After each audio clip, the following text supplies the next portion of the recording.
Minha alma tem sede de vós, como a terra sedenta, ó meu Deus.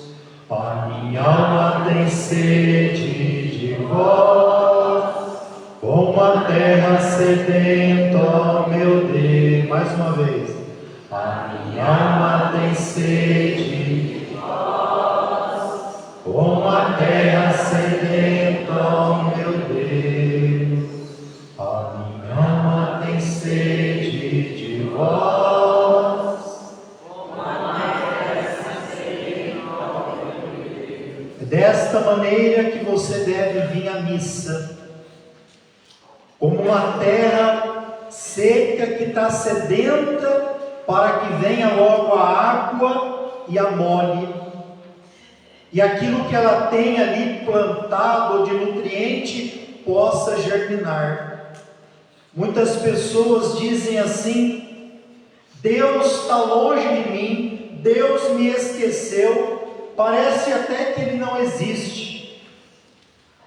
Na verdade, Deus nunca deixou de sair do teu lado.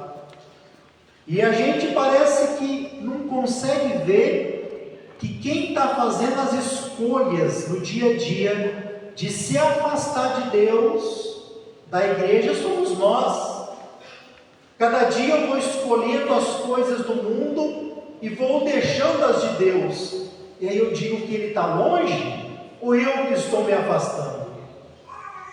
Nós temos que ter uma alma que tem sede de Deus, que tem vontade de estar na presença de Deus, que se incomoda quando eu fico longe dele, com saudade. Esse salmo deve dar o norte dessa nossa liturgia. A minha alma tem que ter sede de Deus, como a terra sedenta e sem água. A primeira leitura de hoje é do profeta do Antigo Testamento, chamado Zacarias. Aqui nessa história, eles matam um profeta.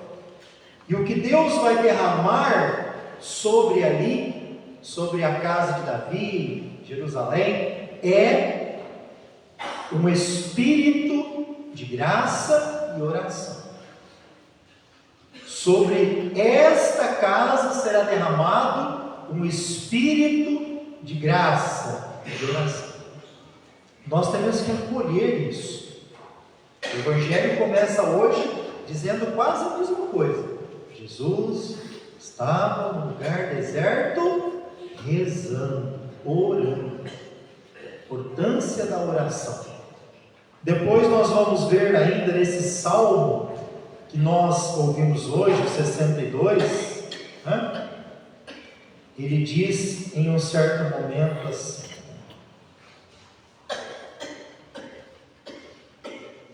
para mim foste sempre um socorro, Deus é nosso socorro. Com poder vossa mão me sustenta. Olha que importante, né? Quem sustenta a gente em pé é Deus. Cantará alegria em meus lábios, a cantar para vós meu louvor. Vosso amor vale mais do que a vida, por isso meus lábios vos louvam. Olha o que diz: vosso amor, ó Deus, vale mais do que a vida. Se nós entendêssemos esse versículo do Salmo, vosso amor vale mais do que a vida, nós vamos entender o final do Evangelho, que diz mais ou menos assim: quem perder a sua vida por causa de mim, vai ganhar. Portanto, hoje a segunda leitura da carta dos Gálatas, a comunidade da Galácia, ela fala como que o batismo nos une a Deus. Primeira coisa que fala, que nós somos filhos de Deus, pela fé. E como que nós nos tornamos filhos de Deus pela fé? Pelo batismo. O batismo é a graça que nos liga com a filiação a Deus. E às vezes nós não imaginamos como é importante o nosso batismo. Nós devemos ter no calendário da nossa casa, na agenda da nossa vida, o dia do nosso batizado, ser lembrado, rezado, comemorado. Oxalá que na lista de intenção de missa tivesse mais gente agradecendo lá, hoje é o dia do meu batismo, do que o dia do falecimento. Porque se não fosse o nosso batismo, nós não seríamos salvos. Se não fosse o nosso batismo, eu não poderia ser padre. Se não fosse o batismo, você não poderia se unir em matrimônio. O batismo é a graça das graças e não abre para outras graças. Evangelho de hoje, São Lucas, começa assim: Jesus estava rezando num lugar retirado e os discípulos estavam com ele. São Lucas não fala onde é esse lugar, fala que é retirado. Nós podíamos pensar, se a gente for ler um dos evangelistas sinóticos, que ele diz que Jesus foi para Cesareia de Filipe, lugar longe. Longe do quê? Longe do mundo, num certo sentido, longe daquilo que pode nos influenciar negativamente, porque Jesus levou eles para quê? Ele tinha que fazer uma pergunta. Essa pergunta que Jesus faz hoje é uma pergunta existencial que você deve responder na sua vida, e responda logo. Essa resposta ninguém pode dar para mim quem é Jesus. Eu tenho que dar. Eu não entendo muito bem por que Jesus tem a mania. Ele não perguntou direto para eles: quem eu sou para vocês? Não, ele quis saber primeiro o que estão dizendo por aí que ele é. Portanto, é muito importante a gente saber quem é Jesus, porque o modo que eu sei quem é Jesus para mim vai dizer o modo que eu me comporto na minha vida cristã. Ou seja, a minha cristologia vai revelar a minha eclesiologia. Isso é importantíssimo. A minha cristologia, então imagina eu na procissão de Corpus Christi, qual é o centro? Jesus Eucarístico. É Deus que está ali. A minha cristologia. Eu passo a procissão inteira diante de Jesus e não enjoei nenhuma vez para ele.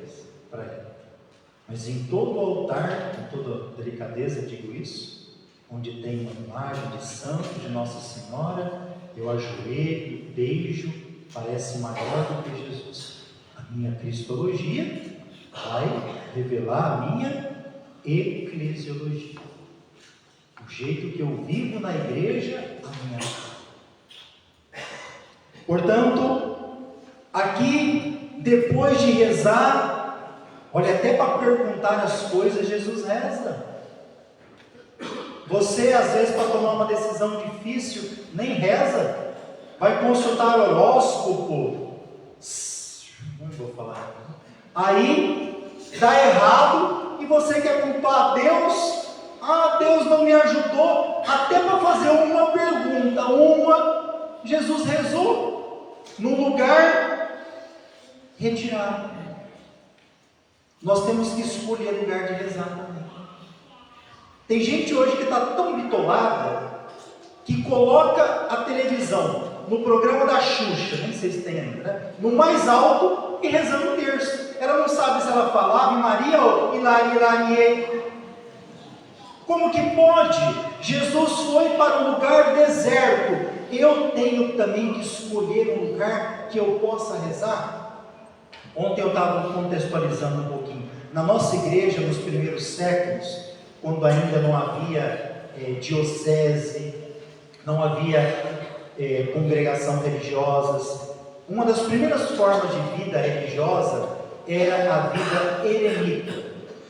Alguém, a frase era fuga mundi, alguém que queria se distanciar do mundo e se conectar totalmente com Deus, ele se tornava um eremita, ia num lugar deserto não é areia, tá bom? É um lugar retirado, e lá ele passava uma vida de oração, de penitência, de jejum, e as pessoas de vez em quando iam até esse eremita para se orientar espiritualmente com ele, porque viam que era uma presença de Deus.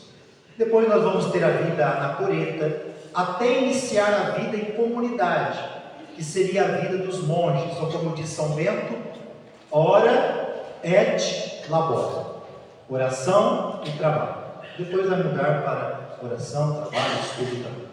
A vida no mosteiro já era uma vida em que pessoas que tinham o mesmo ideal de seguir Cristo queriam se retirar também do mundo, mas para viver uma vida onde?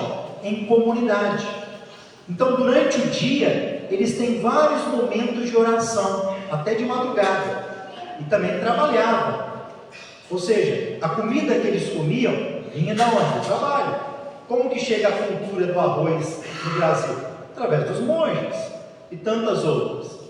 Ou seja, o trabalho também era uma forma de oração. Então, escolher um lugar para rezar também é importante. Jesus escolheu um lugar deserto e foi rezar para fazer uma pergunta: será que eu estou rezando para responder as perguntas da minha vida?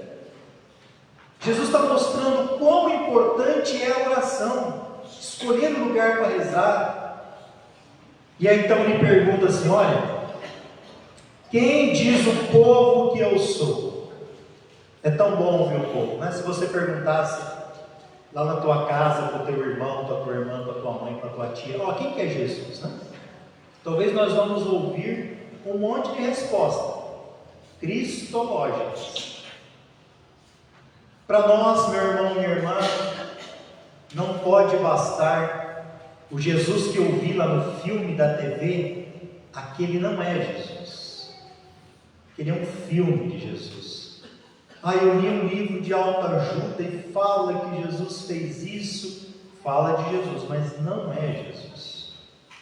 Então nós temos hoje no mundo um monte de gente que acha um monte de coisa de Jesus, mas quem ele é algo que a resposta está no encontro que eu faço pessoal com ele. E esse encontro, ele se torna cada vez mais autêntico quando a minha vida corresponde com aquilo que eu rezo. Aquilo que eu falo, quem é Jesus, se traduz na minha vida, vai cada vez mais se tornando verdadeiro e autêntico. É diferente de alguém que fala: Jesus é o Senhor da minha vida, eu entrego a minha vida para Jesus. E fala isso na frente de todo mundo, né? Quando sai de lá, nem se lembra quem é Jesus, né? Sai chutando todo mundo, vai cada dia numa religião, né? Então, essa cristologia aqui confundida vai mostrar que a vida eclesiológica dele de igreja não tem compromisso.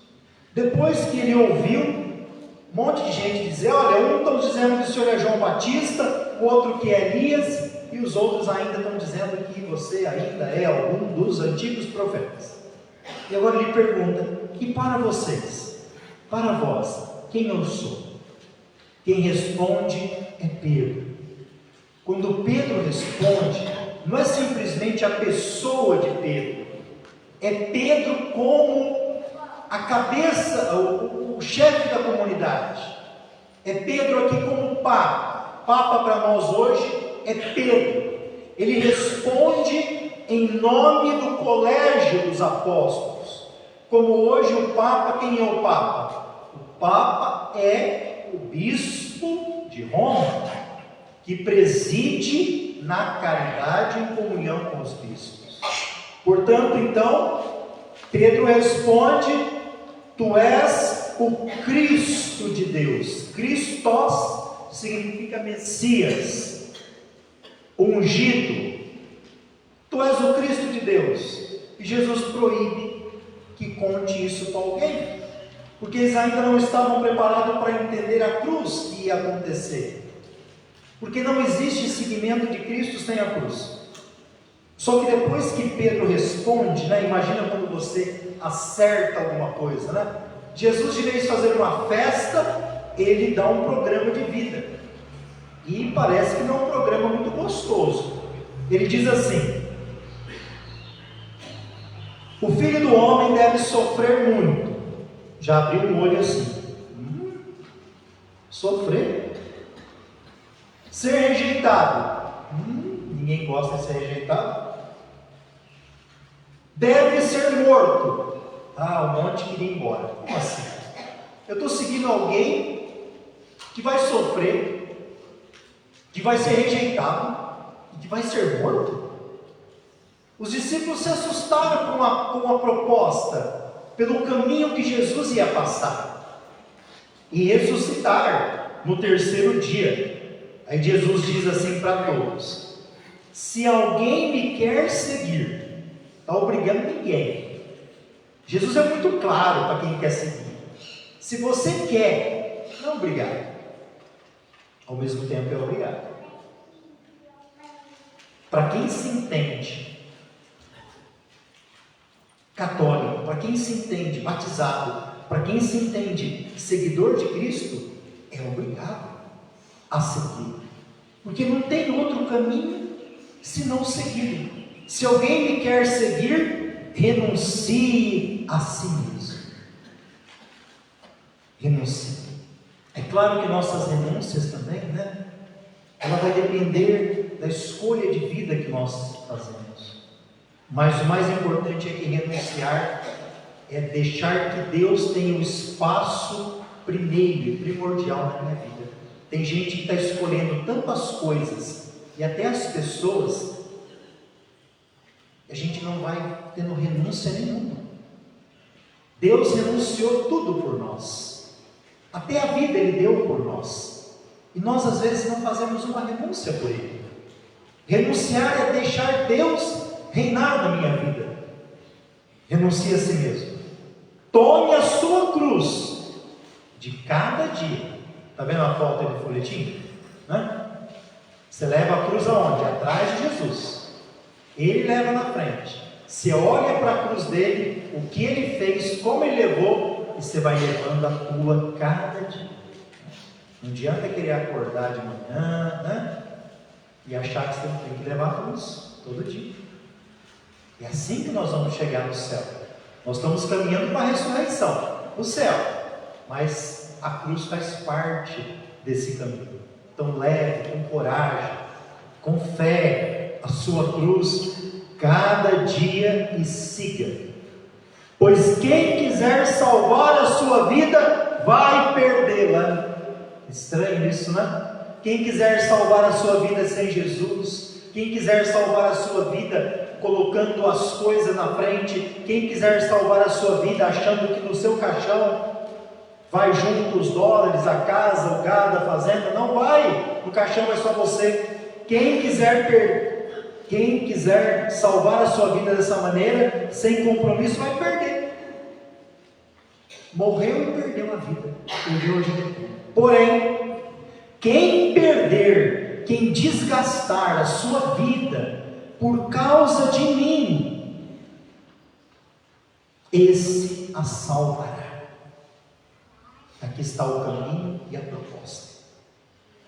Que possa cair em nossos corações esse caminho que Cristo hoje, nesse 12º domingo, tempo comum, nos apresenta. Louvado seja nosso Senhor Jesus Cristo.